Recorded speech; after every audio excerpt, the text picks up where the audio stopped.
제가 시리즈로 설교하는 그 설교 말씀 세 번째 시간으로 먹기 어려운 말씀들, 그런 제목으로 제가 하나님 말씀을 증거하도록 하겠습니다.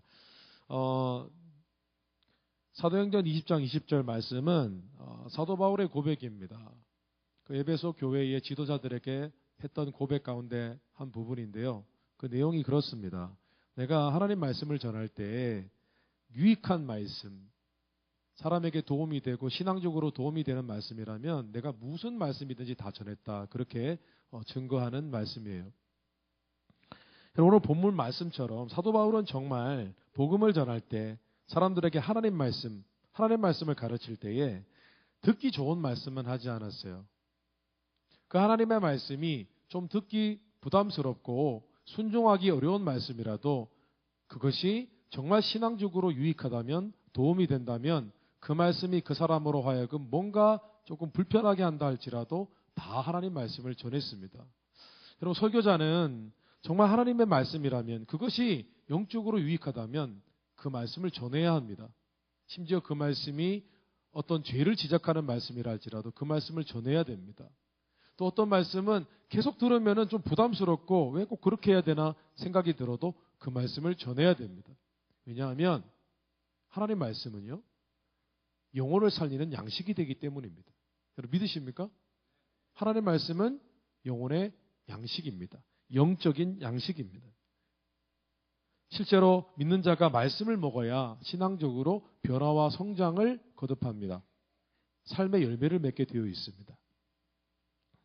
그런데 말씀 가운데 듣기 좋은 말씀, 들으면 그냥 쉽게 감동이 되는 말씀, 그런 말씀보다는 조금 듣기, 이해하기 어려운 그런 말씀일수록 우리 영혼에는 더 유익합니다. 왜냐하면은 하나님의 말씀은 그 말씀이 하나님의 말씀, 하나님의 지혜를 더 깊이 담으면 담을수록 우리는 거부감을 느낄 때가 많습니다.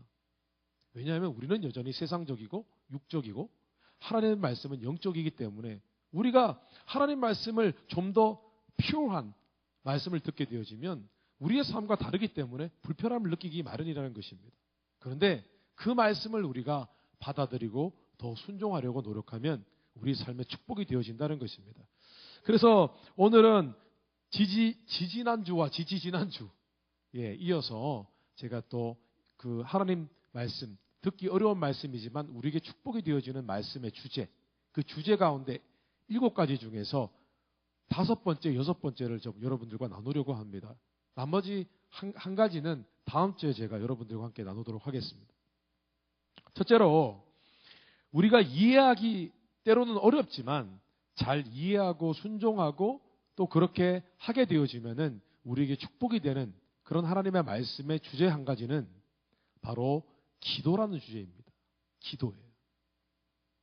여러분, 사실 성경 말씀에 이 말씀 가운데 우리에게 기도하라고 그렇게 말씀하고 있잖아요, 성경은.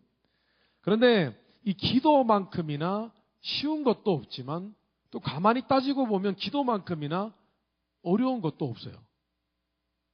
우리가 두 눈을 감고 손을 모으면 기도하는 것이 됩니다. 그렇습니까?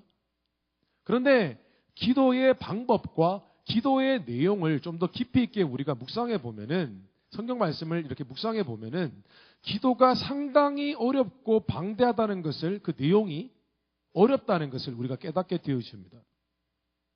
그러나 그럼에도 불구하고 우리가 기도에 대해서 잘 알고 기도를 더 하게 되어지면 정말 우리에게 축복이 되어집니다. 여러분, 우리가 기도하는 이유가 무엇일까요? 기도하는 1차적인 이유, 목적이 뭔 줄 아십니까? 우리가 기도를 하는 1차적인 이유는 무엇이냐면은 그것이 하나님과 관계를 맺는, 하나님과의 친밀감 때문입니다. 꾸준한 기도 생활을 통해서 기도의 맛을 아는 사람들이 있습니다. 기도를 해야만 된다고 생각하는 사람들이 있습니다. 기도하면 유익하다고 생각하는 사람들이 있습니다. 근데 그 사람들이 입 모아서 기도가 좋다고 이야기를 합니다. 기도를 해야 된다고 얘기합니다. 근데 그 사람들에게 물어보면 대부분의 이유는 그것입니다. 기도야말로 하나님과 친밀한 관계를 쌓는 유일한 방법이기 때문에 그들이 기도를 좋아하는 것입니다.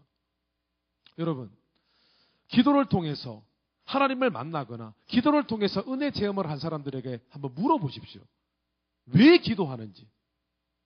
물어보면은 대부분 거의 동일한 대답을 하게 될 것입니다. 어떤 대답을 하냐면은 기도하면은 뭐라고 설명할 수 없는 그런 축복이 있는 것 같아요. 기도하면 이상하게 하나님의 임재가 느껴져요. 하나님이 계신 것이 느껴져요. 내 마음과 내 피부에 뭔가 모를 하나님이 나와 함께 하신다는 것이 느껴지고 내 마음의 평안과 위로를 받은 적이 있어요. 그래서 저는 기도를 해요. 이런 대답을 공통적으로 합니다. 실제로 사도 바울은 기도의 유익을 알고 있었습니다. 그래서 그는 빌립보서에서 이런 말씀을 했습니다. 현대인의 성경 번역에 보면 사도 바울이 기도에 대해서 이렇게 고백하고 있습니다. 아무것도 염려하지 말고 모든 일에 기도와 간구로 여러분이 필요로 하는 것을 감사하는 마음으로 하나님께 말씀드리십시오. 그러면 도저히 상상도 할 수 없는 하나님의 놀라운 평안이 그리스도 예수님 안에서 여러분의 마음과 생각을 지켜주실 것입니다. 기도하세요? 응답받을 거예요 라고 한 게 아니라 기도해 보세요. 기도하면 여러분이 상상할 수도 없는 놀라운 하나님의 평안이, 하나님의 위로하심이 여러분의 마음 가운데 가득하게 될 것입니다. 그렇게 얘기한 거예요. 이런 만약에 우리가 지금까지 신앙생활을 했는데 기도 생활 가운데 한 번도 기도를 통해서 하나님의 임재를 마음에 느끼거나 하나님의 어떤 존재를 느끼거나 하나님이 내게 위로하시고 격려하시고 내 마음을 만지시는 경험을 한 적이 없다면 아직 신앙생활 한 거 아니에요. 아직 하나님 만난 것 아니에요. 왜냐하면 방금 제가 읽어드린 말씀대로 사도 바울이 분명히 얘기했잖아요. 여러분이 염려가 생길 때 아무것도 염려하지 말고 오직 기도와 간구로 너희 구할 것을 하나님께 감사함으로 기도하다 보면 너희가 상상조차 할 수 없었던 하나님의 평강이 너희 마음에 있을 것이다 라고 했잖아요. 근데 이게 없어요? 그럼 아직 신앙생활 못한 거예요. 아직 기도 제대로 첫 단추, 기도의 첫 단추도 끼워보지 못한 것입니다. 실제로 토레인 목사님은 자신의 저서 기도와 영역이라는 책에서 이런 말을 했습니다. 기도는 말씀과 더불어 크리스천의 인격적인 변화를 촉진한다고 했습니다. 이 말은 하나님을 믿는 자가 기도 생활을 하게 되어지면 기도하는 그 자리에 하나님의 임재, 보이지는 않지만 하나님의 영, 성령이 그의 마음 가운데 와서 하나님과 계속해서 접촉하게 되어지고 그렇게 울고 웃고 기뻐하고 감사하고 하나님께 순종하는 마음이 되어지고 그렇게 하나님과 친밀하게 교제하다 보면 어느 순간 마음이 하나님을 닮게 된다는 거예요. 고린도서 3장 18절 말씀에 보니까 다소 이해하기 어려운 아주 난해한 성경 구절이 있는데 여러분 한번 들어보실래요? 들어보면 좀 이해하기가 어렵습니다. 한번 들어보세요. 우리가 다 수건을 벗은 얼굴로 거울을 보는 것 같이 주의 영광을 보매 저와 같은 형상으로 화하여 영광으로 영광에 이르니 곧 주의 영으로 말미암음이니라. 무슨 말인지 모르겠죠. 이게 무슨 말이냐면요. 구약시대에 모세가 율법을 받으러 십계명 돌판을 받기 위해서 시내산으로 올라갑니다. 시내산으로 올라가서 40일 동안 밥을 먹지 않습니다. 식사를 하지 않아요. 물도 마시지 않았어요. 어떻게 살았는지 모르겠어요. 그런데 시내산에 올라갔을 때에 하나님의 영광이 임했습니다. 하나님의 임재가 임했습니다. 그래서 40일 동안 모세는 다른 것 아무것도 하지 않고 먹지도 않고 하나님과 교제했습니다. 하나님과 대화했습니다. 40일 동안. 그리고 산을 내려왔어요. 내려왔는데 어떤 일이 벌어지냐면은 모세를 만나러 온 수많은 백성들이 모세 얼굴을 보고 쳐다보지를 못했어요. 왜냐하면 모세가 하나님과 계속 교제하다 보니까 하나님의 영광의 빛이 모세의 얼굴에 담겨져 가지고 내려오니까 모세의 얼굴에서 빛이 나는 거예요. 그걸 보고 너무 두려워서 사람들이 두려움에 떨었어요. 얼굴을 가려달라고. 그거 가렸어요, 얼굴을. 얼굴에서 영광의 광채가 나서. 그 얘기입니다. 뭐냐 하면은 우리가 기도 생활을 통해서 하나님을 계속 느끼게 되어지고 하나님을 의식하게 되어지면 하나님의 성령이 우리의 마음과 우리의 육체 가운데 하나님의 영이 머물러서 우리는 점점 우리 몸과 우리의 마음 가운데 하나님께 속한 빛이 반사되어서 우리가 반사체가 되는 거예요. 거울이 되는 거예요. 빛을 흡수했다가 그 거룩을 흡수했다가 하나님의 그런 어떤 능력을 다시 반사해서 내보낸 그런 상황이 된다는 거예요. 기도가 그런 것이라는 것입니다. 기도에는 하나님과 함께 교제하는 친밀한 그런 유익이 있습니다. 하나님을 만나게 되어집니다. 우리가 눈을 감을 때 하나님을 느낄 수 있게 되어진다는 것입니다. 여러분, 기도하게 되시기를 주님의 이름으로 축원합니다. 기도 생활하십시오. 그런데 무엇보다 기도의 가장 큰 실제적인 유익은 실제로 현실에 어떤 역사를 일으킨다는 것입니다. 좀 더 엄밀히 말하면 우리가 하는 일에 기도하게 되어지면 하나님의 능력이 함께한다는 것입니다. 영어로 표현하면 이런 겁니다. empowering, strengthening. 하나님의 능력이 우리의 삶에 부어져서 함께 한다는 것입니다. 실제로 하나님의 능력, 기도를 통하여 하나님의 능력의 힘을 입는 것은 예수 그리스도를 믿는 자들에게는 특권입니다. 빌립보서 4장 13절 말씀에 내게 능력 주시는 자 안에서 내가 모든 것을 할 수 있느니라. 여러분, 우리의 능력으로 사는 것이 아니에요. 기도하게 되어지면 하나님의 능력이 함께하는 것입니다. 에베소서 3장 20절 말씀에 우리 가운데서 역사하시는 능력대로 우리가 구하거나 생각하는 모든 것에 더 넘치도록 능히 하실 이에게. 우리는 이렇게 생각합니다. 기도하면 기적이 일어나야 된다고 생각합니다.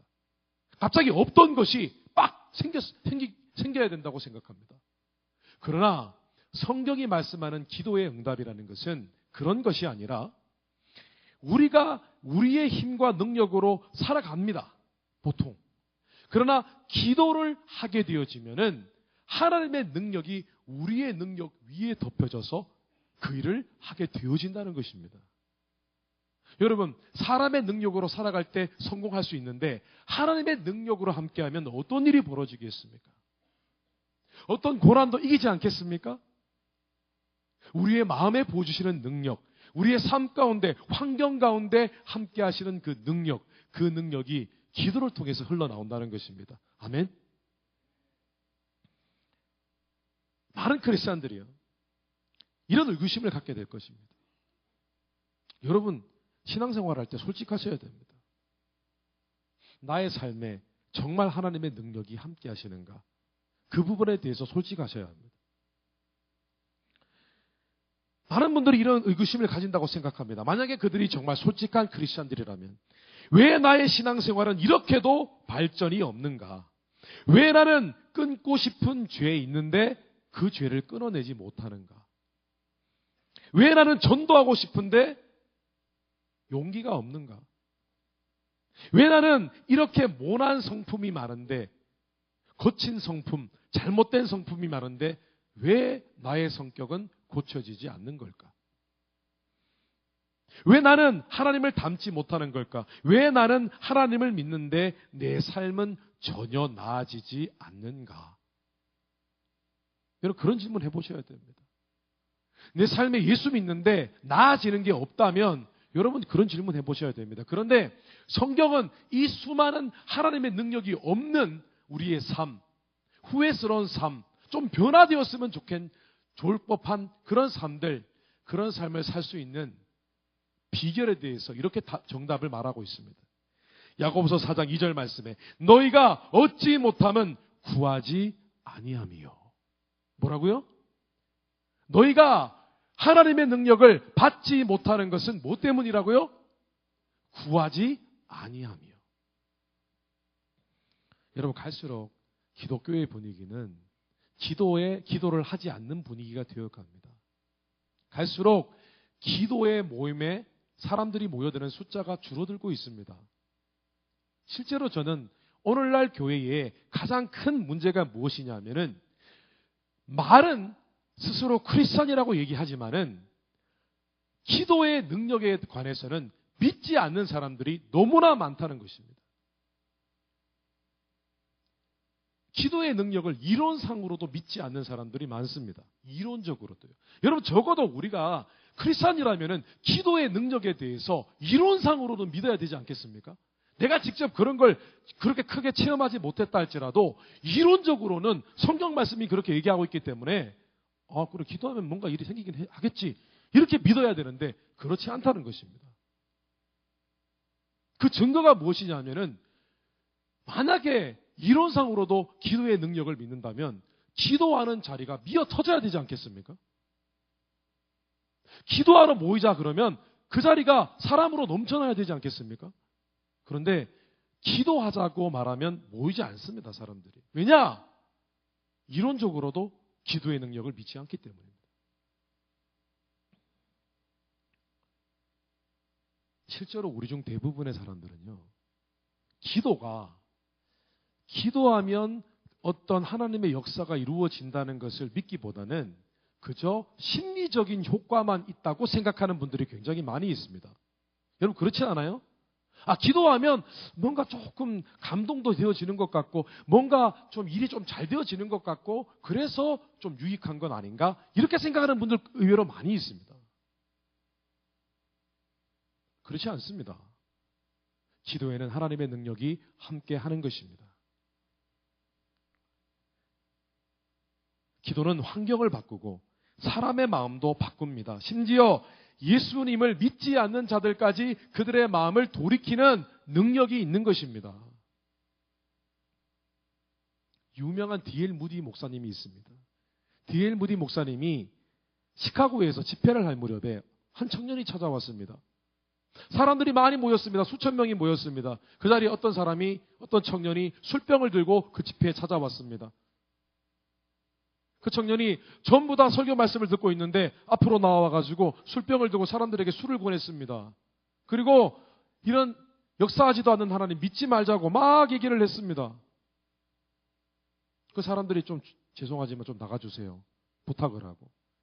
마침 D.L. 무디 목사님이 집회에서 설교 말씀을 하고 있을 때 그 교회의 담임 목사님이 그 사람을 데리고 나가서 그 사람에게 한마디를 던졌습니다. 형제여.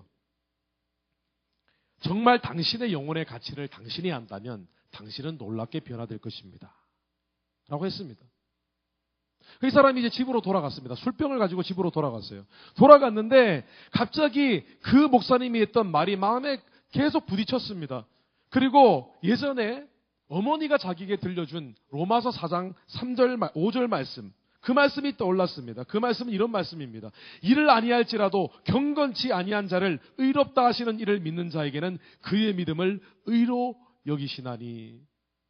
이 청년은 자신이 하나님 앞에 경건하지 않다는 것을 깨닫게 되었습니다. 그리고 그 자리에서 울면서 회개하고 기도하고 하나님을 영접했습니다. 그리고 하나님의 사람이 되었습니다. 하나님의 일을 하는 사역자가 되었습니다. 그런데 이 청년이 그 자리에서 단 목사님의 한마디 때문에 어머니가 던진 주신 그 말씀, 로마서 4장 5절 말씀 때문에 변화된 것은 바로 어머니의 기도의 능력이었습니다. 그 사람이 그 자리에서 회심할 무렵 바로 그 시간에 어머니께서 기도하고 계셨습니다. 그런데 이 청년이 이 시카고에 있다가 다시 자신의 고향으로 돌아왔습니다. 어머니를 만났습니다. 그런데 어머니는 여전히 자신의 다른 두 형제를 위해서 기도하고 계셨습니다. 자신의 첫 번째 동생이 있는데 동생도 예수님을 믿지 않고 방황하는 사람이었습니다. 동생은 불가지론자였습니다. 불가지론자가 뭐냐면은 신의 존재는 믿는데 그 신이 어떤 신이든 상관없다. 그런 주장을 하는 사람입니다. 그런데요, 이 사람도 어느 날 갑자기 기적적으로 사람들의 전도를 받고 하나님을 믿게 되었습니다. 그리고 하나님을 일을 하는 의로 선교사가 되었습니다. 의사였습니다. 그래서 의로 선교사가 되었습니다. 그리고 얼마 지나지 않았습니다. 이제 세 사람이 기도합니다. 두 형제가 기도하고 어머니가 기도합니다. 그 마지막 막내 동생을 위해서 기도합니다. 근데 막내 동생은 굉장히 방향벽이 있는 사람입니다. 가족들도 그 사람이 어디 있는지를 몰라요. 배를 타고 이곳저곳을 옮겨 다니면서 하고 싶은 대로 사는 그런 사람이었습니다. 그런데 어느 날 배를 타고 항해를 하는데 인도 가까운 지역의 벵갈만이라는 곳에 배를 타고 가는데 갑자기 배 갑판에서 갑자기 하나님을 만났습니다. 배 갑판에서 이렇게 산책을 하고 있는데 갑자기 하나님의 능력이 임해가지고 그 자리에서 회개하고 예수님을 믿게 됐습니다. 그리고 결국은 다시 로스앤젤레스로 돌아와서 무디 목사님의 교회에서 함께 섬기는 사역자가 되었다고 합니다. 여러분, 저는 지난 20년 가까이 사역을 했습니다. 사역을 했는데 저는 제 스스로 하나님 앞에 얼마나 무능력한 자인지 알고 있습니다. 부족한 것이 너무 많은 것을 알고 있습니다. 실제로 저의 말씀 사역과 목회 사역은 매우 투박하고 세련되지 못한 것이었습니다. 그런데 제가 한 가지 할 수 있었던 것은 하나님께 기도하는 일이었습니다. 그냥 기도하는 것이었습니다. 하루에 몇 시간씩 기도하는 것이었습니다. 그것이 전부였습니다. 사역을 열심히 하지 않은 것이 아닙니다. 최선을 다했습니다. 열심히 했습니다. 그런데 그것으로는 부족하다는 것을 알았습니다. 저의 능력만으로는 부족하다는 것을 알았습니다. 그래서 하나님께 기도했습니다. 매일 기도했습니다. 매일 몇 시간을 기도했습니다. 그래야만 제 마음 가운데 내 능력으로 할 수 없다는 그런 모든 상황과 부족함을 채울 수 있었습니다. 그런데 하나님께서 은혜를 부어주셔서 제가 할 수 없는 것들을 만들어주시고 하나님께서 저를 도와주셨습니다. 근데 정말 돌이켜보건대 제가 하나님 앞에서 울면서 기도했던 일들은 하나도 응답받지 못한 것이 없었습니다. 하나님 앞에서 울었던 내용들은 정말 하나님께 눈물을 뿌렸던 그런 기도 제목들이 있었어요. 근데 눈물을 흘리며 하나님께 기도했던 것들 중에서 하나도 응답받지 못한 것이 없었어요. 그냥 슬퍼서 우는 것, 답답해서 우는 것이 아니라 하나님 앞에 간절함을 갖고 기도할 때 울었던 눈물입니다. 여러분, 기도에 힘쓰는 것, 간절함을 기도의 눈물로 쏟아내는 것은 기독교 신앙의 기본 중에 기본입니다. 그냥 한번 기도하는 것 쉽습니다. 그런데 지속적으로 기도하는 것 어렵습니다. 그 기도의 능력을 믿고 나아가는 것 어렵습니다. 그런데 여러분, 우리는 이 기도에 관한 하나님의 권면, 하나님의 권면을 우리는 받아들여야 됩니다. 우리는 정말 기도하는 사람이 되어야 됩니다. 여러분, 하나님과 친밀한 교제, 기도를 통해서 하시고 그분의 능력을 힘입는 그런 신앙생활을 회복하게 되시기를 주님의 이름으로 축원합니다. 정말 기도를 하게 되시기를 주님의 이름으로 축원합니다. 기도의 자리에 나오시기를 주님의 이름으로 축원합니다. 둘째로 우리가 이해하기는 어렵지만 잘 이해하고 순종하면 우리에게 큰 축복이 되어지는 말씀의 주제는 바로 믿음이라는 주제입니다. 믿음입니다. 믿음은 신앙생활에서 가장 중요한 주제입니다. 왜냐하면 신앙생활이 믿음으로 시작하고 믿음으로 끝이 나기 때문입니다. 여러분, 우리가 어떻게 구원을 받습니까? 예수님을 믿어서 구원을 받는 것이지 않습니까? 그렇게 믿음이 시작이 되어집니다. 요한복음 3장 16절 말씀에 하나님이 세상을 이처럼 사랑하사 독생자를 주셨으니 이는 누구든지 저를 믿는 자마다 멸망치 않고 영생을 얻게 하려 하심이라. 믿음으로 구원을 받습니다. 그래서 성경 말씀은 다른 모든 하나님이 우리를 위해서 예배하신 모든 축복을 받는 비결 또한 믿음이라고 그렇게 증거하고 있습니다. 히브리서 11장 6절 말씀에 믿음이 없이는 하나님을 기쁘시게 하지 못하나니 하나님께 나아가는 자는 반드시 그가 계신 것과 또한 그가 자기를 찾는 자들에게 상 주시는 이심을 믿어야 할지니라. 성경은 믿음이 마치 하나님이 예비하신 그 축복이 가득 쌓인 창고의 문을 여는 열쇠와 같다고 그렇게 증거하고 있습니다. 여러분, 성경 말씀에 나와 있는 모든 하나님이 주시는 축복, 그리고 성경 말씀에 나와 있는 하나님이 하라고 명령하신 모든 일들, 그것은 믿음으로 합니다. 심지어 용서하는 것도 믿음으로 해야 됩니다. 우리가 살아가다 보면은 이런저런 상처를 받을 때가 있습니다. 사람과의 이해관계 속에서 어려움을 겪기도 합니다. 대부분의 일들은 우리는 그냥 넘어가잖아요. 이해하고 그러려니 하고 잊어버리기도 하고. 그런데 어떤 일들은 좀처럼 마음을 풀기 어려운 경우가 있습니다. 그때 우리는 상처를 받고 그 사람을 미워하게 됩니다. 그 사람에 대해서 분노심을 갖게 됩니다. 그리고 이상하게도 우리는 그 미움과 분노를 마음속에 그대로 품고 살아갑니다. 그냥 막연하게 시간이 지나면 잊혀지겠지. 그래, 참 이상하죠? 10년이 지나고 20년이 지나도 그 마음이 좀처럼 해결되지가 않습니다. 잊혀진 줄 알았는데 그 사람을 떠올리면 과거 10년, 20년 전으로 다시 돌아갑니다. 마음이 미움으로 가득 찬 그런 마음으로 다시 돌아가는 것을 스스로 보고 스스로 절망합니다. 특별히 하나님을 믿는 자들은 내가 아직도 저 사람에 대한 미운 감정이 있구나. 내가 용서하지 못하는구나. 그렇게 생각을 합니다. 그리고 그 사람에 대한 미움과 분노가 생길 때마다 내가 정말 용서를 하지 못했나 보다. 그렇게 생각합니다. 근데 여러분, 왜 예수 그리스도를 믿는 자들이 용서하지 못하느냐? 그 이유는 그들의 감정의 문제가 아니라 믿음의 문제이기 때문입니다. 용서를 믿음으로 해야 되는데 감정으로 하기 때문에 용서를 하지 못하는 것입니다. 예수 그리스도를 믿는 사람들은 성경 말씀에 용서하라고 했기 때문에 하나님 앞에 이렇게 고백합니다. 하나님, 제가 그 사람에 대해서 불편한 감정이 있습니다. 그러나 그럼에도 불구하고 저는 하나님께서 용서하라고 하셨기 때문에 저는 용서하기로 결단합니다. 제 마음이 비록 불편하지만 하나님, 저는 제 의지로 하나님 앞에 순종하는 마음으로 용서하겠습니다. 그렇게 믿음으로 용서하는 겁니다. 자, 그러면 여러분, 여전히 그 사람을 보면 화가 납니다. 섭섭합니다. 상처가 있습니다. 그러면은 용서를 한 것입니까? 용서하지 않은 것입니까? 용서한 것입니까? 용서 안 한 것입니까? 용서한 것입니다. 하나님 앞에 용서했기 때문에.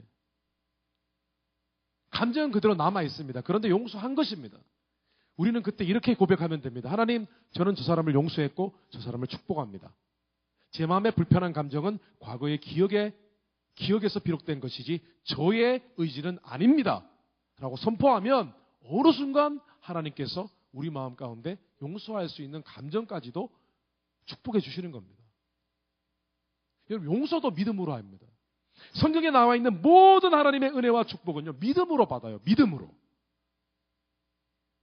믿음으로 기도하고, 믿음으로 섬기고, 믿음으로 모든 일을 담대히 행할 때 하나님이 우리에게 예비하신 축복을 우리는 받게 되어진다는 것입니다.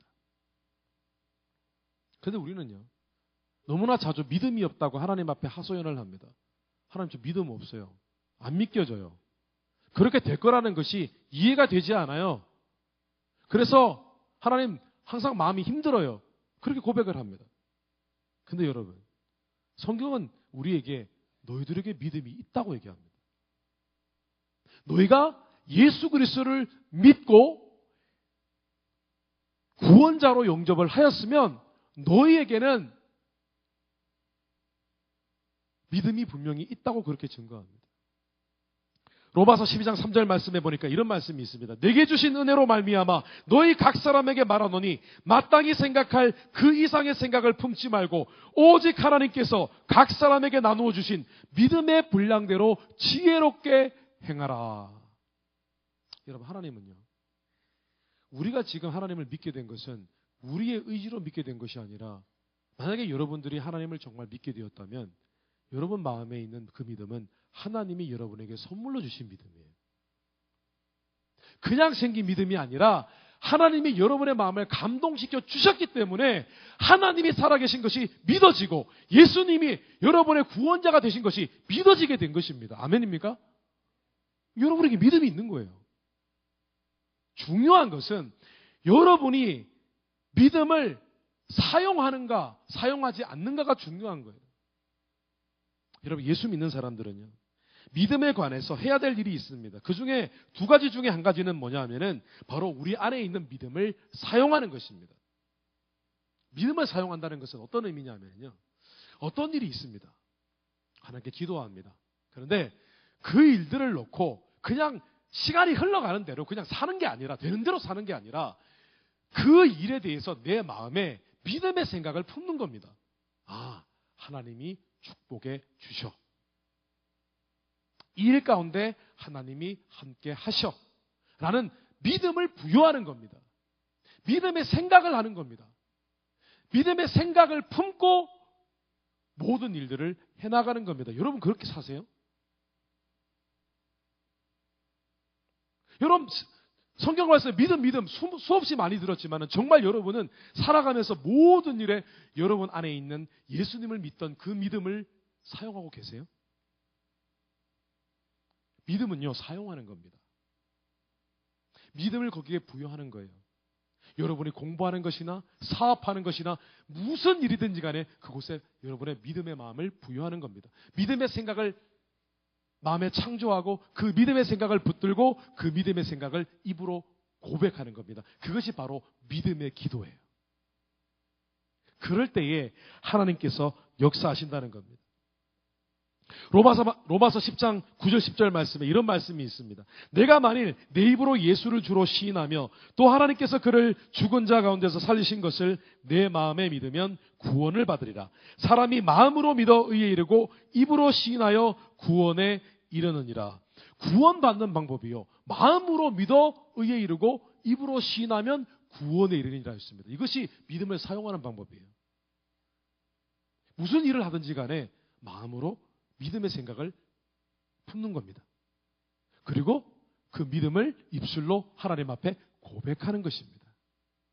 여러분, 그렇게 살아가실 때 하나님의 역사하시는 능력을 경험하게 되시기를 주님 이름으로 축원합니다. 그렇게 살아보십시오.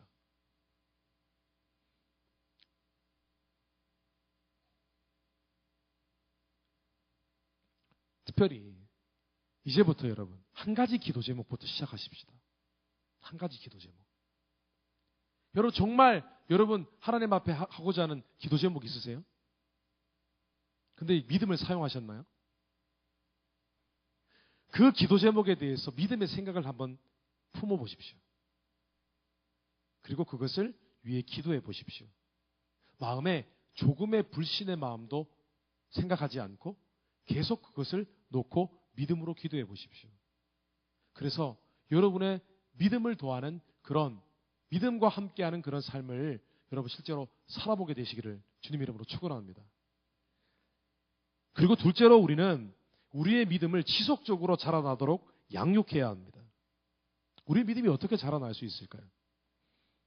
로마서 10장 17절 말씀에 보니까 그러므로 믿음은 들음에서 나며 들음은 그리스도의 말씀으로 말미암았느니라.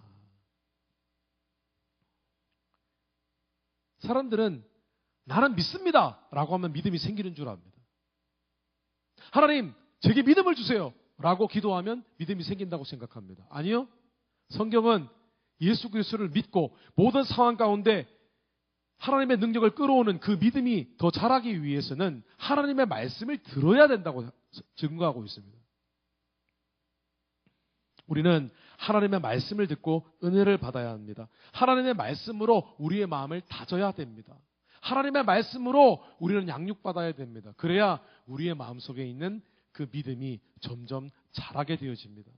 그래서 나중에는요, 무슨 일이 있어도 담대해집니다. 아, 정말 될까? 아니요, 될 것입니다. 저는 지난주에 시편 128편을 묵상했습니다. 시편 128편에는 어떤 내용이 나와 있는 줄 아십니까? 여호와를 경외하는 자는 그가 하는 일마다 잘 되고 그가 하는 일들이 형통해질 것이다.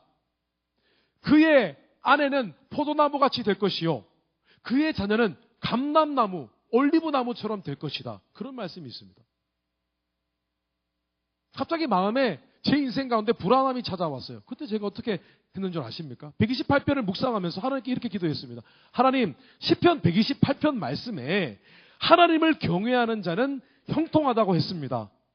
아내가 포도나무처럼 과실을 맺고 자녀들이 올리브 나무처럼 과실을 맺는다고 했습니다. 하나님, 저는 하나님을 경외합니다. 하나님을 두려워할 줄 압니다. 하나님을 사랑합니다. 그러면 제 아내가 포도나무가 될 것이지요. 제 자녀가 감람나무가 될 것이지요. 그렇게 기도한 것입니다.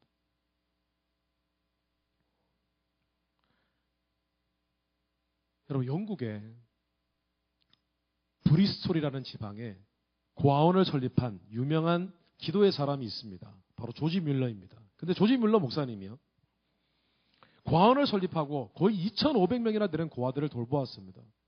그러면서 많이 하나님께 기도하고 기도응답을 많이 받았습니다. 그래서 기도응답을 많이 받은 목사님으로 유명한 분입니다. 기도에 관한 많은 신앙서적들 가운데 그 목사님의 일대기를 그린 신앙서적 제일 많이 팔립니다.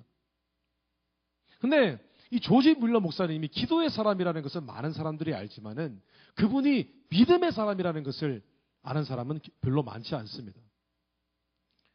조지 뮬러 목사님은 고아들을 돌보면서 돌볼 사람이 없는 고아들을 계속해서 불러 모았습니다. 여러분, 무슨 믿음이 있는지 모르겠어요. 만약에 우리가 고아원을 설립해서 고아들을 돌본다면은 이 고아원의 건물이 지금 몇 명을 수용할 수 있는지 그런 것을 캘큘레이션 할 것입니다. 맞습니까? 고아원에 살 수 있는 인원이 500명밖에 안 되는데 2,500명을 어떻게 모집을 하겠습니까? 근데 계속 고아들을 모집하는 거예요. 마음에 어떤 믿음이 있었겠습니까? 하나님께서 모으면 모을수록 하나님이 돌봐주시고 고아원을 운영할 수 있는 돈도 하나님이 주실 것이며 그 고아원을 운영하는 많은 사람들에게 줄 수 있는 월급도 하나님이 준비하실 것이다. 그런 믿음이 있지 않았겠습니까? 근데 이 목사님이 가장 하나님께 크게 기도했을 때가 언제였냐면은 75만 불을 하나님께 달라고 기도한 적이 있었습니다. 근데 이 목사님이 이 액수를 기도를 냈는데 지금 따지면 75만 불이라는 돈은 로러리 당첨 금액보다 낮습니다. 여러분들에겐 큰 돈이겠군요. 저와. 예. 그런데 당시에 75만 불이라는 것은 오늘날로 치면 3,500만 불에 해당하는 돈입니다. 그런데 이것을 위해서 하나님께 기도를 했는데 이분이 천국 가시기 전에 93세 때에 자신의 일기에 이렇게 기록하고 있습니다. 내가 처음으로 믿음으로 기도하기 시작했을 때, 그리고 하나님께서 내게 그것을 공급하실 것을 처음으로 믿었을 때 나는 1달러를 구하기 위해 나의 모든 믿음을 사용하지 않으면 안 되었다.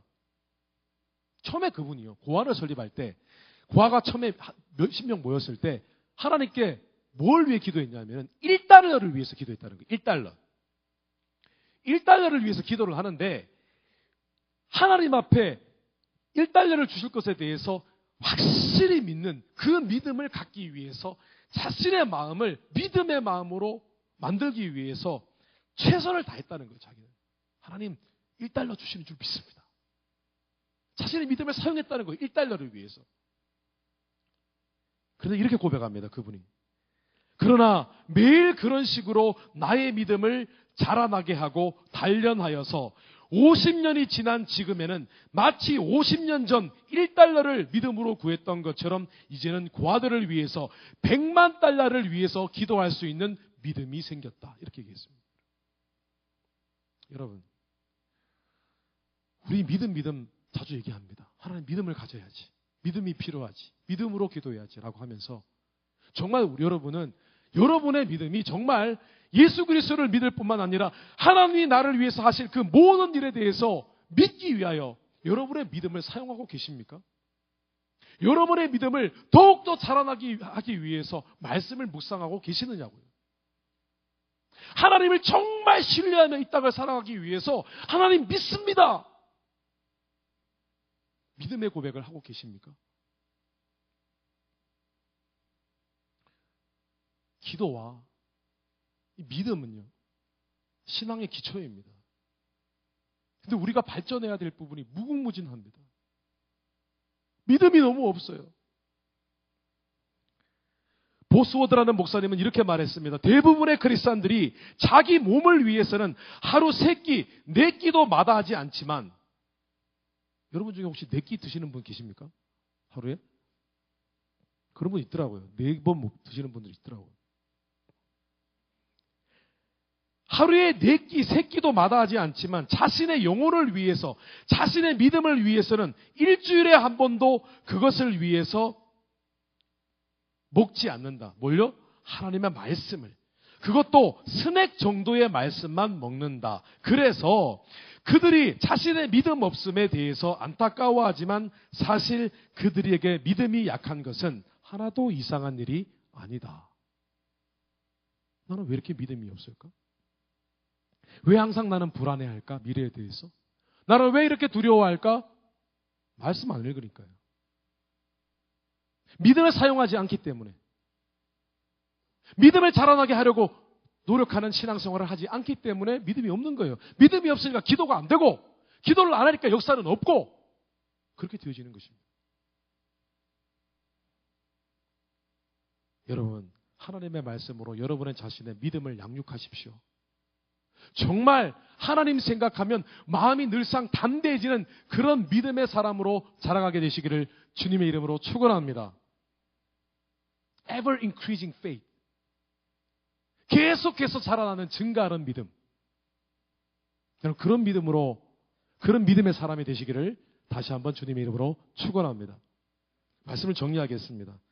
믿음, 기도, 더 높은 차원이 있고 믿음과 기도가 자라가면 우리의 삶에 놀라운 것이 준비되어 있습니다.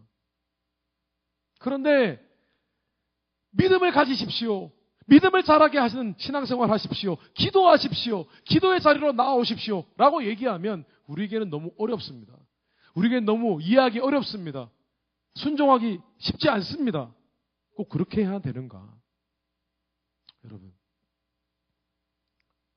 쉽지만 어려운 이 기도라는 주제, 이 믿음에 관한 주제, 이 부분에 대해서 여러분 다시 한번 마음을 오픈하십시오. 이 말씀에 더 깊이 있게 따르고 순종하십시오. 그렇게 살아가실 때 여러분의 믿음을 통하여, 여러분의 기도를 통하여 하나님의 능력이 더 많이 역사하고, 그래서 하나님과 함께하는 간증이 더 흘러넘치는 그런 복된 인생을 살게 되시기를 주님 이름으로 축원합니다. 다시 기도하겠습니다.